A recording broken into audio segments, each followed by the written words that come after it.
et de ce dont nous avons besoin pour le développement de notre chère patrie. Camarades, parlant donc du développement du commerce, et comme vous l'avez suivi la dernière fois, il s'est agi pour nous de faire donc une analyse de notre situation économique. Et à l'issue de cette analyse, nous nous sommes rendus compte qu'il fallait prendre un certain nombre de mesures. Et nous avons dit à compter de janvier, un certain nombre de mesures seront prises. Pas pour mettre la pression ou pour empêcher certains d'exercer leurs fonctions, mais c'est pour le bonheur du Burkina Faso. Il faut que nous créions la richesse, que nous puissions employer nos jeunes. C'est dans ce sens que nous allons développer le commerce interne. Nos commerçants qui quittent les villes vers les campagnes, nous allons encourager à ce que ces produits qui partent vers nos campagnes soient produits au Burkina Faso. Donc, nous invitons tout un chacun à prendre cette donnée et à mûrir les projets nécessaires pour que, en 2024, nous puissions donc atteindre cet objectif-là.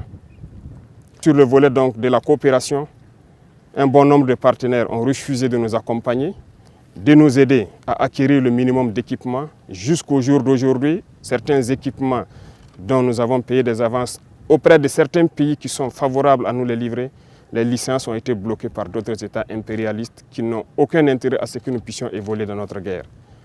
Par contre, plusieurs autres États ont accepté d'ouvrir leurs portes. C'est le lieu pour moi donc de les saluer et de les remercier pour leur engagement aux côtés du Burkina Faso dans cette lutte. Ici en Afrique, nous avons jugé nécessaire de nous mettre ensemble, surtout au Sahel, parce que nous ne pourrons rien faire sans union.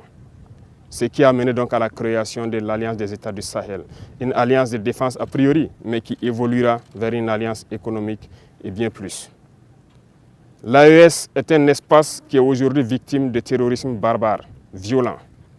Mais aujourd'hui, nous avons compris et les peuples ont compris qu'il faille s'unir.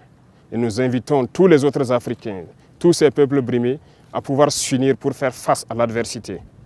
Nous défendrons l'espace de l'AES comme si nous défendons nos propres terres ici. Parce que nous avons décidé de nous unir avec nos pays frères du Mali, du Niger, pour en faire de nos espaces un seul espace. Aller et venir, commercer et défendre, ramener la paix, la prospérité, la sécurité. Parce que nos peuples ont droit au bonheur. L'Eldorado dont nos peuples rêvent, nous pouvons le créer ici. Et nous avons confiance en ce peuple.